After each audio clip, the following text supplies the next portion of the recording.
Well, The Atlantic magazine, which used to be good before it became rigid and inflexible and humorless and stupid and uninteresting, is leading its latest issue, the March issue, with a piece calling on the Congress to impeach the president just because he's a bad guy. Plenty of Democrats already agree with this. They've been demanding impeachment for quite a while now. Do you still think the president should be impeached? Absolutely. Impeachment is not dead. One step closer to impeachment. Yesterday's resolution brought us one step closer. I will be dedicating 100% of my time, effort, and resources to one cause: working for Mr. Trump's impeachment and removal from office. Tom Steyer, ladies and gentlemen.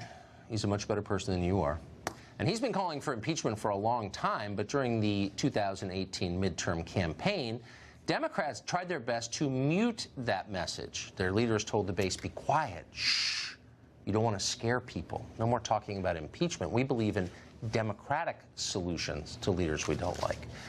They're still saying that sort of in public, but will they be able to keep the impeachment enthusiasts in their party under control? That's the question.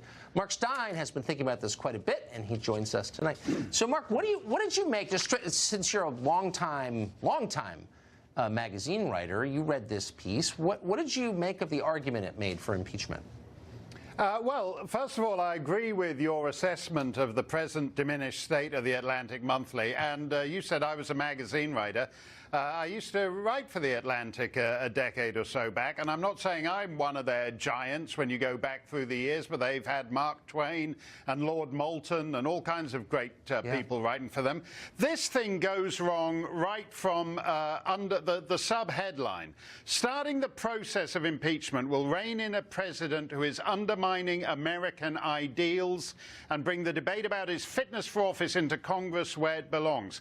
Actually, American ideals, American values, however you want to phrase it, those transcendental values, they are the province of the people, and that is the prerogative of the people, not of bureaucrats and administrators and a pseudo-judicial process in Washington. And as for the debate about his fitness, bringing it into about his fitness for office into Congress where it belongs, no, that too, his fitness for office, that too is in the gift of the people.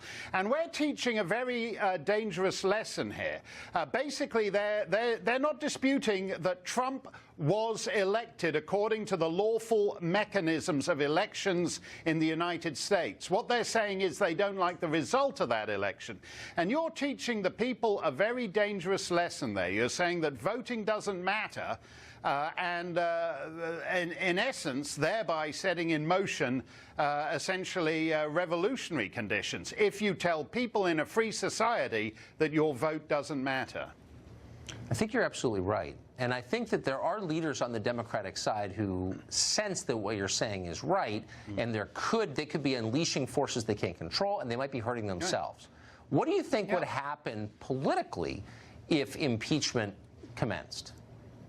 Oh, I think it would be an absolute fiasco. I mean, one of the most deplorable trends in this country in the last few years is the attempt to actually criminalize opposition. Basically, this guy's piece is written in a kind of pseudo-scholarly, pseudo-judicial form, but it's full of what lawyers would call conclusory allegations that you're not actually allowed to make in a legal complaint. You called it general badness. He accuses Trump of attacking the bedrock of American democracy. Well, you know, that's kind of fancy writing, but what does that actually mean? There is no bedrock of American democracy. It's not down there by the fence in El Paso and you take a pickaxe to it. You can't actually litigate that. You can revile this president, you can loathe this president, right. But Robert Mueller's been investigating him for 2 years and has come up empty, except for Papadopoulos lying about a cocktail he had with the Australian High Commissioner to the United Kingdom in a bar in London. That's after 2 years of this rubbish. It was a very dangerous cocktail, though. Mark Stein, put it better than anyone I know. Thank you. Good to see you. Thank you, Tucker. Well, Syria is